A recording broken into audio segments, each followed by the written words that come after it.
ഒന്നാം ഘട്ട election പൂർത്തിയായപ്പോൾ B J പിയുടെ നില പരുങ്ങലിലാണ്.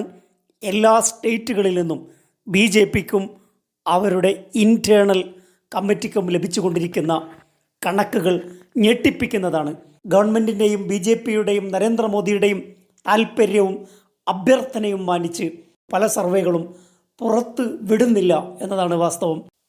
ആക്സിസ് മൈ ഇന്ത്യയുടെ തലവനായ പ്രദീപ് ഗുപ്ത, അദ്ദേഹം ഏറ്റവും വലിയ സെഫോളജിസ്റ്റാണ്.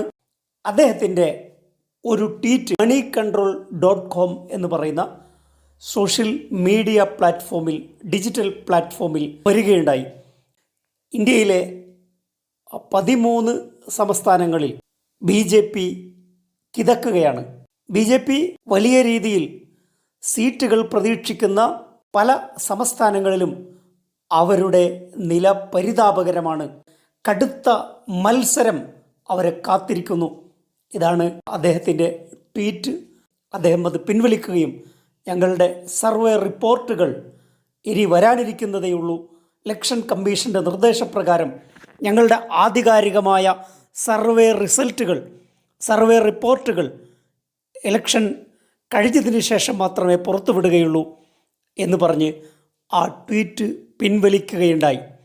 സമ്മർദ്ദം വളരെ വ്യക്തമാണ്. മഹാരാഷ്ട്ര, വെസ്റ്റ് ബംഗാൾ, ബീഹാർ, കർണാടക, ജാർഖണ്ഡ്, ഒഡീഷ തുടങ്ങിയ 6 സംസ്ഥാനങ്ങളിൽ 193 സീറ്റുകളിൽ കടുത്ത മത്സരം ബി ജെ പി നേരിടുകയാണ്.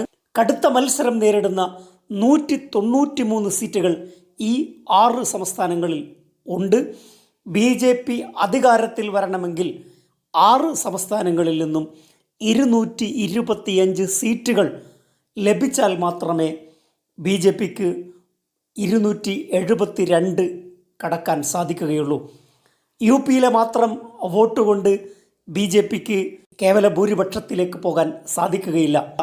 193 സീറ്റുകൾ മണ്ഡലങ്ങൾ നിർണായകമാണ്. അവിടെ ജയിച്ചാൽ മാത്രമേ 225 സീറ്റ് ഈ 6 സംസ്ഥാനങ്ങളിൽ നിന്ന് ബി ജെ പിക്ക് നേടാൻ സാധിക്കുകയുള്ളൂ.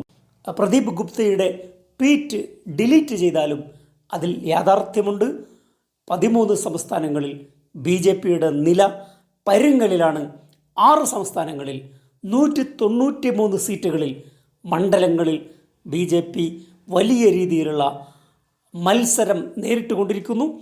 ഈ 6 സംസ്ഥാനങ്ങളിൽ നിന്നും 225 തികച്ചാൽ മാത്രമേ ബി ജെ പിക്ക് ഭൂരിപക്ഷത്തിലേക്ക് കടക്കാൻ കഴിയുകയുള്ളൂ. മറ്റൊരു വിഷയവുമായി അടുത്ത എപ്പിസോഡിൽ. Thank you for watching.